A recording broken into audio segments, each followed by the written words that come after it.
Well, Jacob, I'm trying to figure out how this works. Rick sent me a message yesterday after my little stream and said, "Oh, you should do more short things."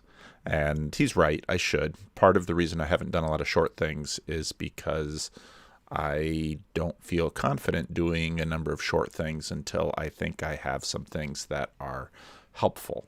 So one of the things that I thought about for a short thing was, in fact, Jordan Peterson at the Cambridge Union and how he sounded so much like C.S. Lewis.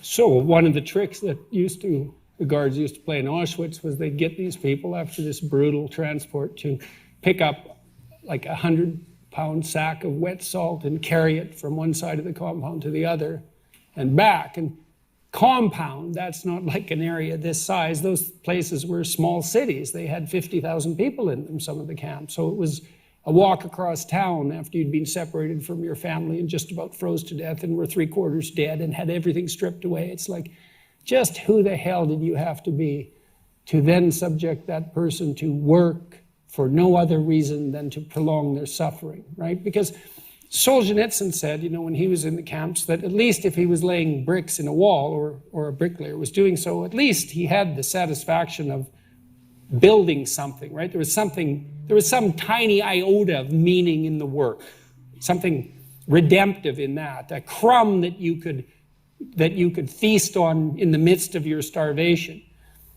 But whoever came up with this particular torment figured out how to make work itself counterproductive, right? Work itself nothing but a means to more suffering. And you remember the joke on the outside of the Auschwitz camp, Arbeit macht free. That's my German is terrible. Work will set you free. Someone made a joke about that. I wanted to think about it. Just exactly what would you have to be like to make that joke?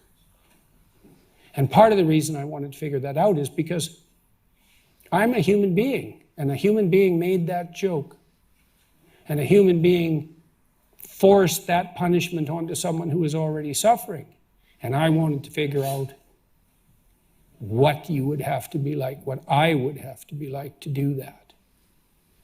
I thought if I could figure that out, then I could figure out what the opposite of that was, right? Because maybe such things should be brought to a halt. That's what we were supposed to remember from the concentration camps, which we're continually reminded never to forget as well. You do not remember what you cannot understand. And so we think, well, evil people did this, and hey, man, fair enough, But don't be so sure that those people aren't you.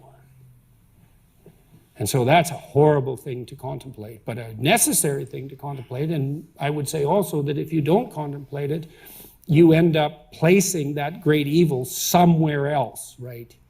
In some other person, in some other race, in some other political party. That's going somewhere. And if it's not part of your own heart and the fight isn't there, well, you're going to have the fight somewhere. So I thought about that for a long time, and then what I concluded was that the way out of that is to make better people at the individual level. It's a psychological issue, fundamentally, not a sociological issue, not an economic issue, certainly not an economic issue, not a political issue. It is all those things to some degree, not fundamentally. There's no political reason to have some suffering person under your dominion carry a sack of wet salt that weighs 100 pounds from one side of a compound to another. No, that's you, man, corrupt right to hell.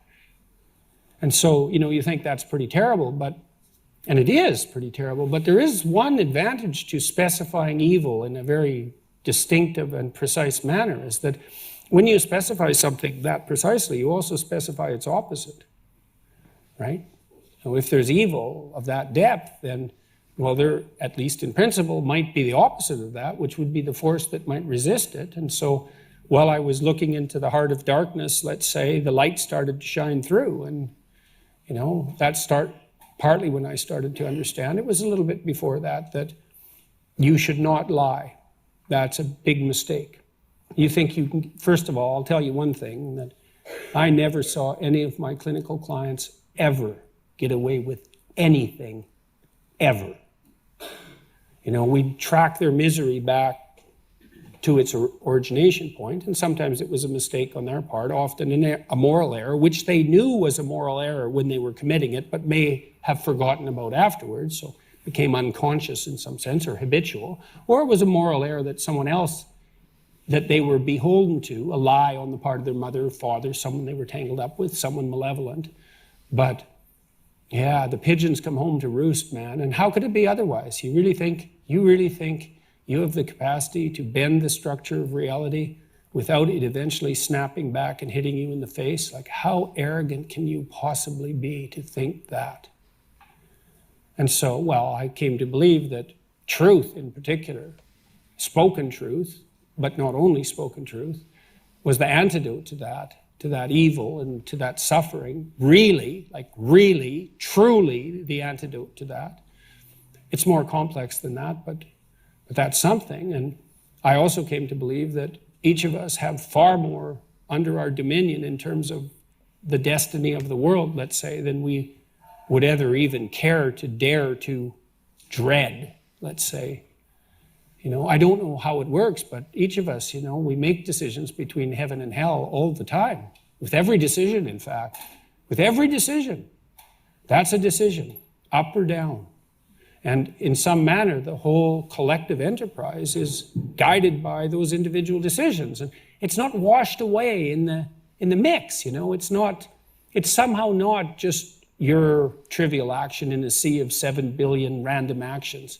We're networked, and our actions echo. And what we do or don't do, or what we do deceitfully, has ramifications far beyond what we can immediately see, or often are willing to immediately see. It's like, you know, the only more frightening realization than nothing you do matters is the realization that everything you do matters. It's like you want to pick an existential terror. You think meaninglessness is terrifying. You try its opposite, and you'll see how terrifying that is. But it's a terror. It's a holy terror, right? It's a terror that sustains and ennobles. And every single person knows that that is true. Knows that you're fleeing from your destiny by avoidance of the necessary responsibility that your conscience calls you towards. Everyone knows that. You know, and we toy with it because we can, and we try to avoid it because we test, we're immature, and we're bitter often, and it's not surprising because people suffer dreadfully, and it's very difficult to suffer dreadfully without becoming bitter, but it doesn't help. All it does is make the suffering worse and spreads it, and if the suffering is morally objectionable, spreading it is hardly going to rectify that. And so, yeah, I'm optimistic about our possibilities because I think we can do anything we set our minds to. And so, hopefully, we'll set our minds to the proper things. And every single one of you have to make that decision. And one of the things I've really been...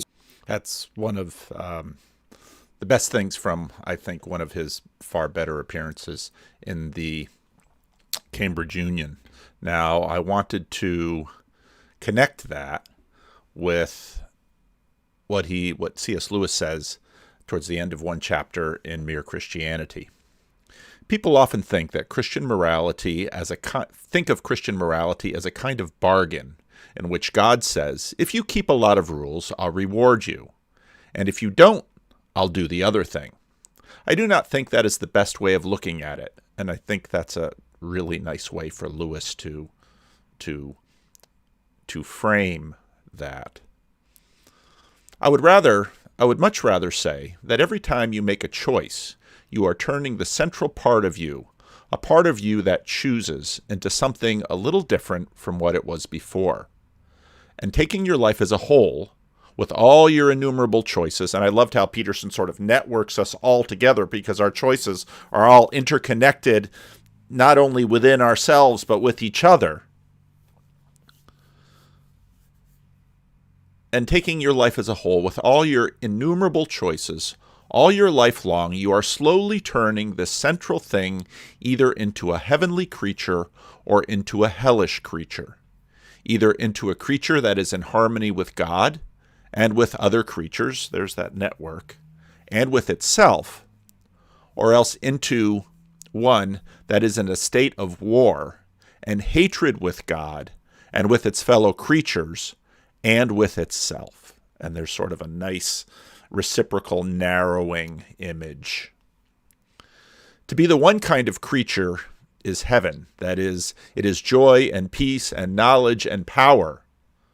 To be the other means madness, horror, idiocy, rage, impotence, and eternal loneliness.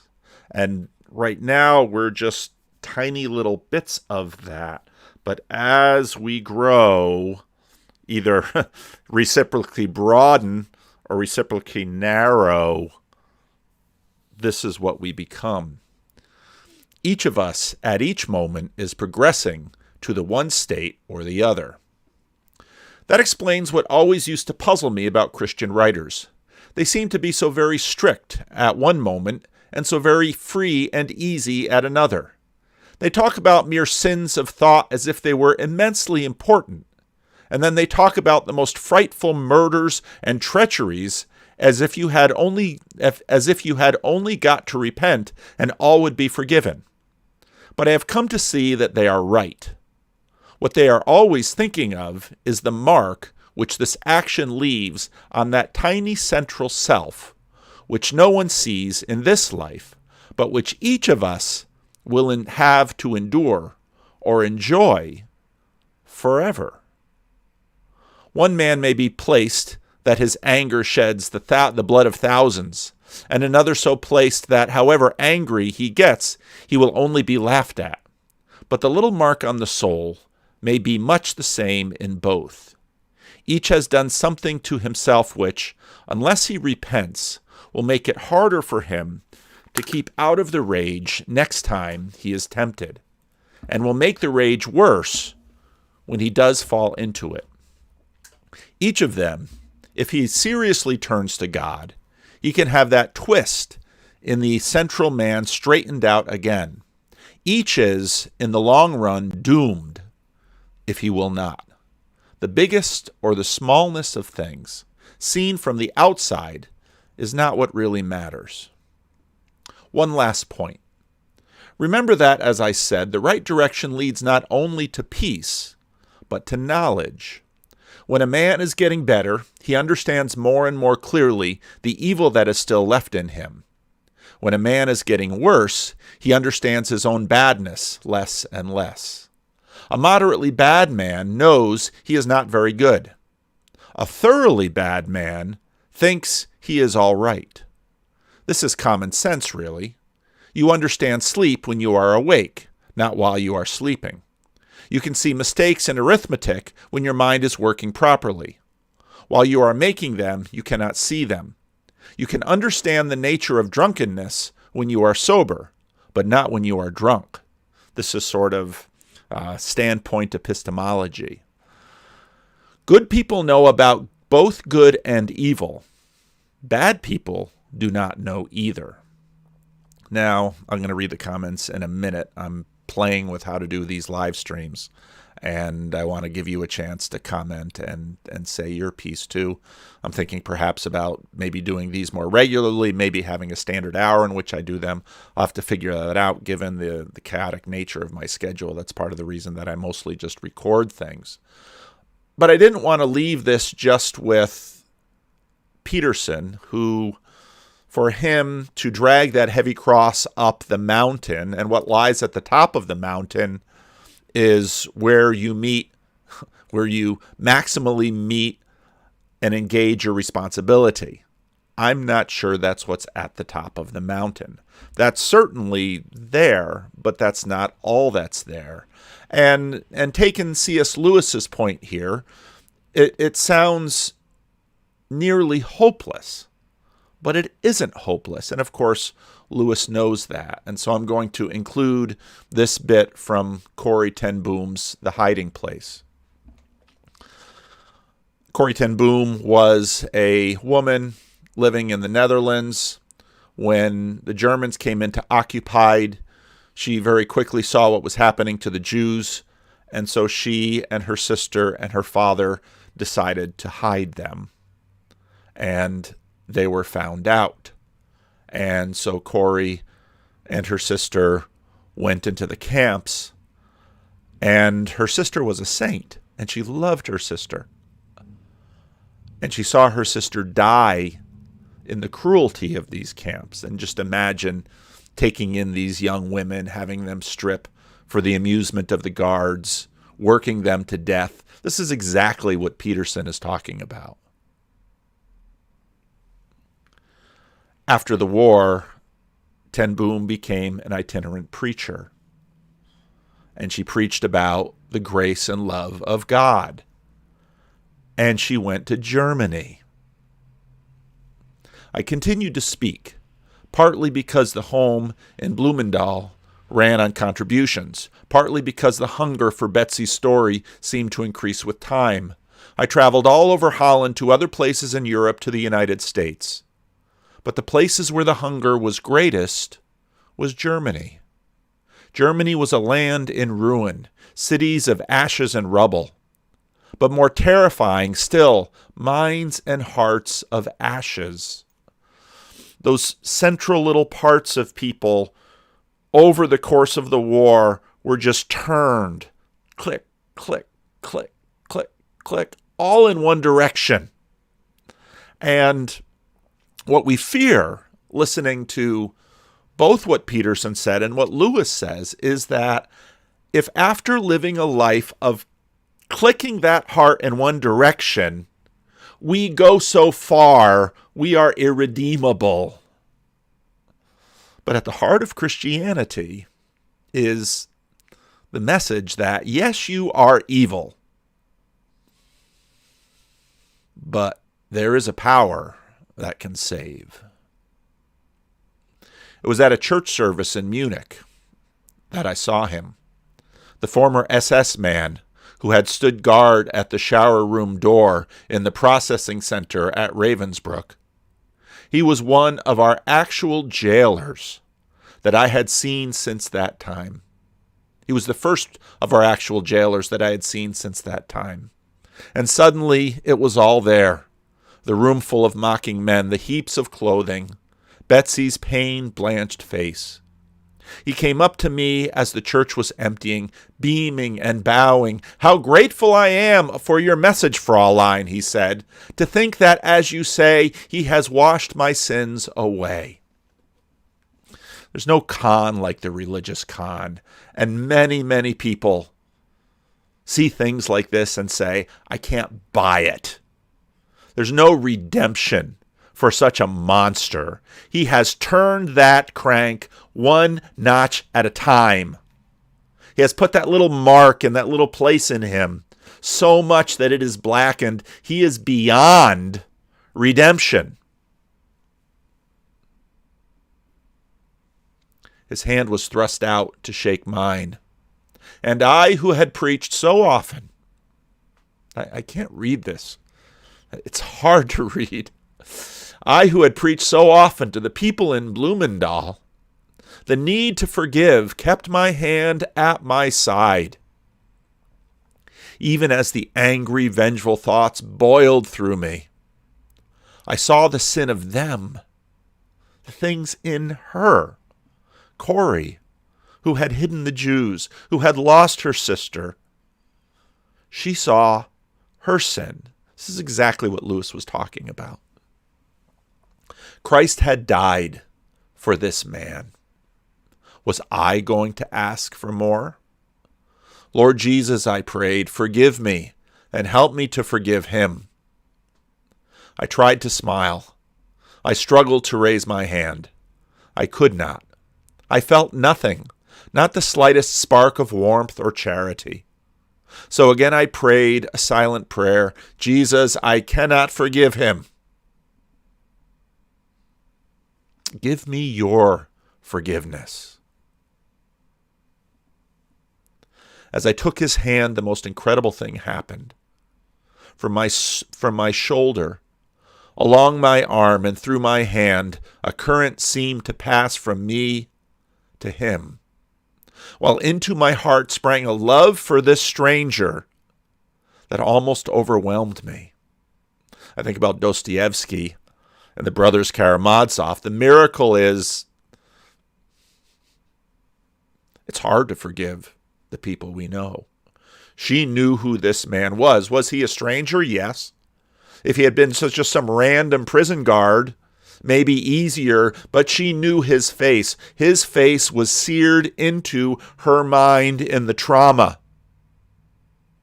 that she had endured.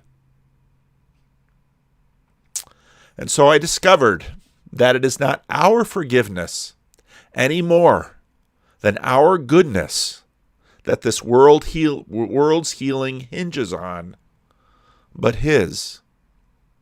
When he tells us to love our enemies, he gives, along with the command, the love itself. I've read this part many times in my videos. I'll read a little more because the rest is important too. It took a lot of love. The most pressing need in post-war Germany was homes. 9 million people were said to be without them. They were living in rubble heaps, half-standing buildings, and abandoned army trucks. A church group invited me to speak to 100 families living in an abandoned factory building. Sheets and blankets had been hung between the various living quarters to make a pretense of privacy, but there was no insulating the sounds, the wail of a baby, the din of radios, the angry words of a family quarrel.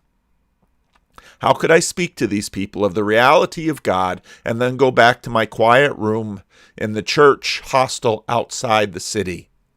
No. Before I could bring a message to them, I would have to live with them.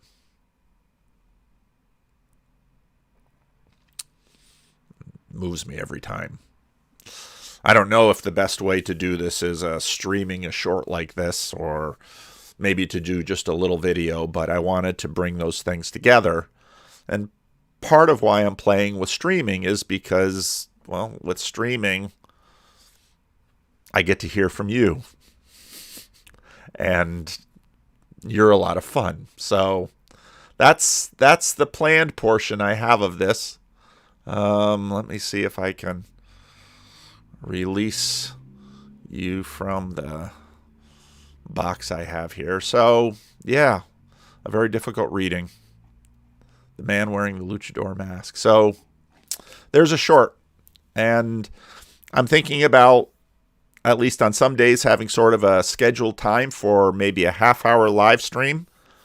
I still haven't figured out the technicalities of it. Rick often helps me with some of those things. And then when we do our Friday live stream, there's no live stream tomorrow, by the way. Today is Thursday, and tomorrow is Friday. And so I will be in Salt Lake City for denominational work just for the day. And I will be back here at Livingstone's on Sunday. So, yeah, any comments you all want to make? Yeah, going live now, eh? Yeah, playing around. I got to keep one step ahead of you, Paul. Paul Anleitner's just coming up behind me doing commentary videos on Jordan Peterson, and got to stay one step ahead of the competition. Always the friendly competition, though. We encourage each other, and we learn from each other, and we copy from each other, and we build upon each other, and we get better and better. So, do you really like the live short? I'm glad you caught it. Yeah, I feel so guilty about the Discord. I've got to figure all this stuff out. Going Mormon? Why are you?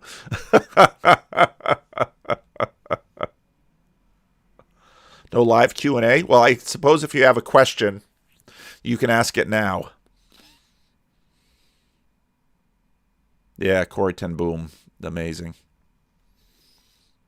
Well, you're welcome. Taking time seriously.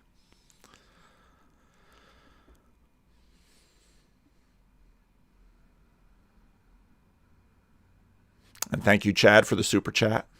And thank you, Chad, for the reaping work you're doing. Part of the reason I keep an eye on the people who are making clips of me is because when you make a clip of me, I know what's helpful. And I learn language from you, so I learn a lot from Grim Grizz, actually. So I see that he's way up over 500, reaching 600. Good for you, Grim. Doesn't have to be every day. No, it won't be every day. Salt Lake City trip with your denomination. Yeah, we're, invading Mormon territory, I suppose. And actually, I'm a synodical deputy, and I have to go there to supervise some work in a neighboring classis. And so that's what I do from time to time.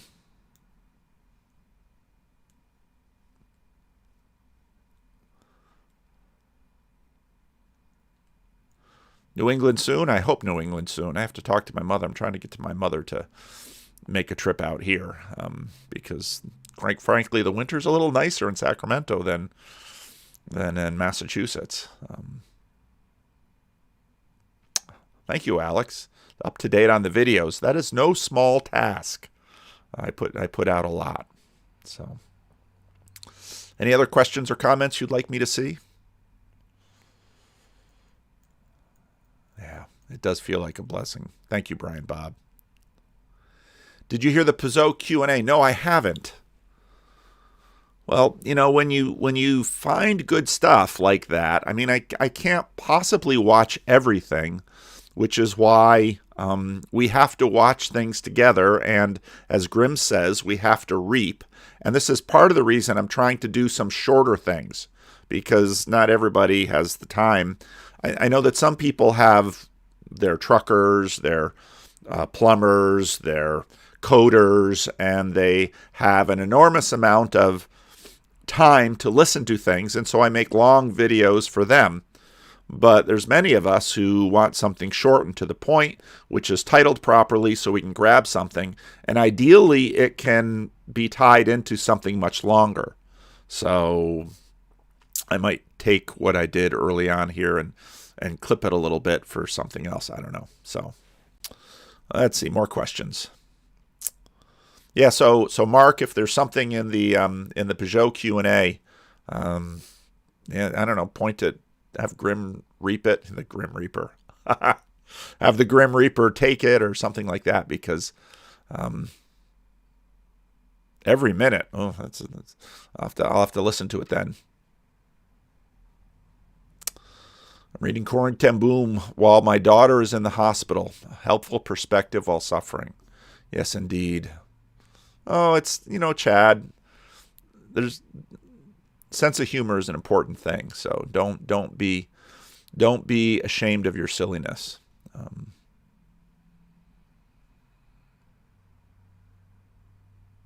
Yeah. What Up's been writing a lot of good comments lately. Andrea, will you be talking about the sexuality situation for clergy on your trip? No, it's not it's basically a trip where a pastor is deciding he needs to have a leave of absence to step away from ministry for a while. And there's a lot of pastors who are feeling that in COVID. And in order to do that in the Christian Reformed Church, you need basically permission. And so your classis has to process that, and then synodical deputies, which are individuals from other classes, have to go and make sure that the classis is processing it correctly. So there's all these checks and balances in a denomination, which gives us a better chance at not doing some egregious thing, but hopefully adds a little bit of communion and accountability. So that's what I'm going to Salt Lake to do. Are you excited for the Jordan Peterson tour? I fear it will be decadent too. But then again, he does the tour. I don't. I don't know, and in some ways it's selfish. We all have views on things, and we don't know. He sees things from different perspectives. What his goal and desire for the book tour is, well, obviously to sell books, and ticket prices are not small. Someone said, one of them with a VIP ticket was almost $300. That's a lot of money. So, and then someone said, yeah, but Paul, you'll wind up doing it. And my friends in Fresno are like, "Oh, come down to Fresno. We'll do a meetup and then we'll go together." So that's always the fun. The fun of the tour. I seldom hear him say anything new in those little tour talks, but the fun of the tour is getting together with all the other people, and so that's actually where the real fun is. So yeah, we'll see what happens. We'll see what he does with the channel. I mean, this is the second time around. I'm sure he learned from the first time. They've probably got a bunch of materials buffered, I think, and maybe they'll take some from the tour. I think they're going to. I mean, he's got a YouTube channel with 4 million plus subs, and his mission is to help individuals change. So I don't think they'll leave it fallow this time. I'm more concerned that, this kind of travel is hard on people, but he knows himself. We'll see. I hope it goes well. Mark's gonna be in New England in December. Good. Peugeot's talk with Bishop Barron. Yeah, that was good too. I watched that one. That's the problem with the.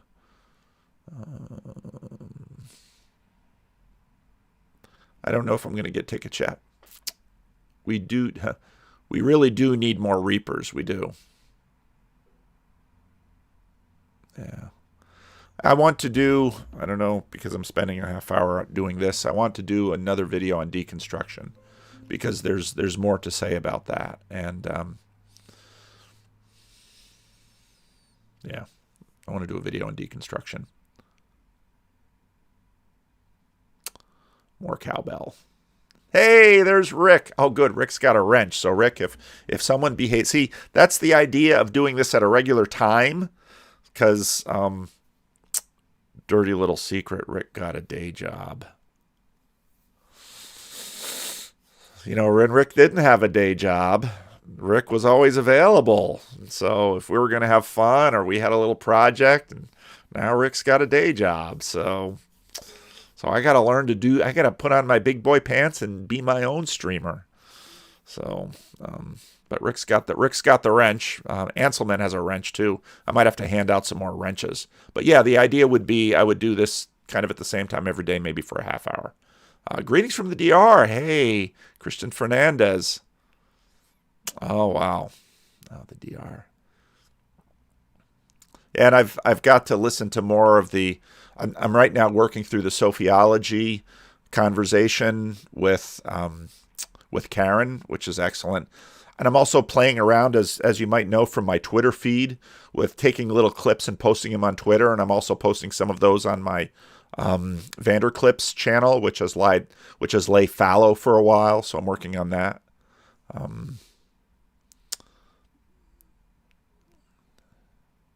What do you make of the minor attracted person issue? It's as if we don't know this. I mean, we're playing games with ourselves about human nature, and one of the things that I saw immediately about Jordan Peterson was he had a sober and realistic view of human nature. Yeah, I'll make the 2-hour drive for that. Neoplatonism. I should see the talk. I saw Jacob that you did. I've been in some of your live streams, Jacob, but I often get into live streams in the evening, and if I'm doing something with my wife, if she runs off to the bathroom or goes to get changed or runs an errand or something, I'll check out some of the live streaming going on. But it's all about attention, and in the evening when I'm with my wife, my attention belongs to her, and so not to live streams and playing around with this kind of thing. Do a video about UFOs. I've been thinking about that. Actually, I've been thinking about that for a long time, but I don't know that I have enough thoughts on UFOs. Oh, yes, definitely, Chad. Have him sign your mask. That would be awesome.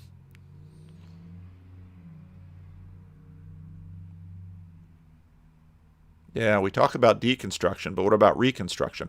And I think that's actually, Chad, that's a really good point, because What we're doing is we're setting people up for deconstruction, but many churches and many movements in churches that are sort of like reform movements but are at heart parasitic, they're not offering much in terms of reconstruction. And I think that's part of the reason that, Orthodoxy and Catholicism and what I call neo-sacramentalist churches are doing fairly well at this, because they've got a better basis. And movements that are fundamentally reactive or parasitic are major on deconstructive, but don't help much with reconstructive. Hey, there's Anselman. Good, another wrench in the room. J jobs are the worst. Yeah, I know. Yeah, one of these days, Mark, you'll get a day job again, and there will be.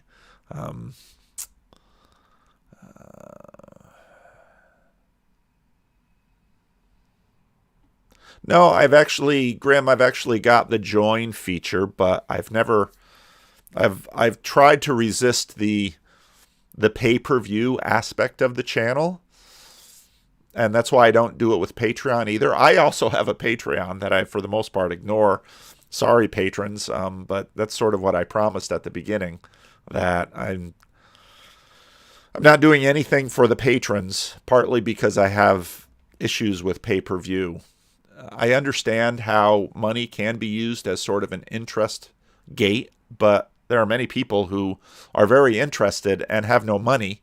And so I try to find ways that, that they can participate. And that's why I love, so the way church works, nobody charges, or at least very few people.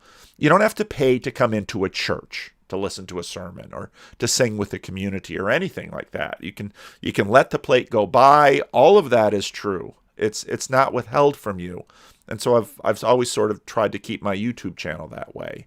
And so the join feature, yeah, I could make more money doing that kind of thing, but again, my druthers is, if you like what I'm doing in my channel, give money to my church.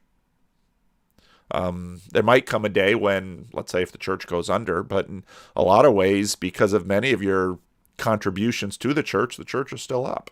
And also the church is supportive of what I do. I can imagine many churches that would say, Paul, stop this. It's taking too much of your time. We want you to focus on other things. But the church hasn't said that. So, all right.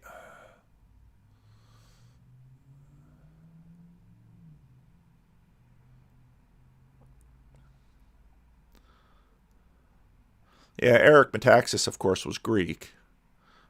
He was a cradle Orthodox. Oh, Joe mentioned lizard people.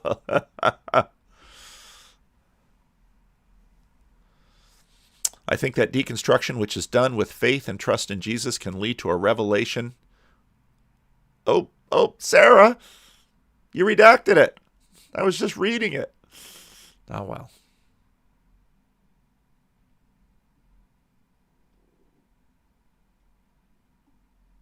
See, if I do this at a regular time, then y'all know when you can find it and when you can find each other. And that's cool. Job has just redone the Estuary Hub site because, of course, Vendonk had no idea what he was doing. And so the link will be in my videos, estuaryhub.org, I think it is. And then you can find a list of estuaries. And I'm a bad estuary leader. I've really got a New Year's resolution, get the Sacramento estuary up and running. It's a little different, though. I got to keep my eye on the time because this afternoon I'm doing the OG Randos talk with Luke and Job and Sam and Jeff. So I'm really looking forward to that. And I've got to record my rough draft for Sunday. And I've got a council meeting tonight, so I've got to get the agenda ready for that. Uphold and judge us all. You need a savior, and I'm not him.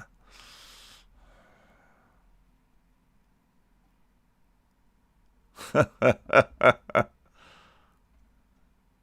right.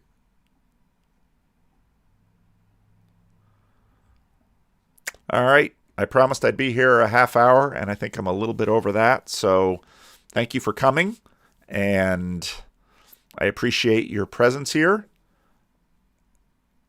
Yeah, I have to. My son Jared likes the idea of the working conference. Rick was a little bit more on the fence. I haven't given the idea to Roger yet. It takes some doing to actually put that together. But there are a bunch of things that need doing around here. We're sort of rehabbing a building because we have our church plant is meeting with us. And actually, Mark, the church planter, likes doing that kind of thing. So he's putting canned lights in one of the rooms, and it needs all sorts of things. You need a feminine presence in that convo. Where's Sherry? Yeah, Sherry would be good. Um, all right. Have a good weekend, y'all. Take care of yourselves. And I got to figure out how to, I just got to press this little button and I stop. So thanks for coming in.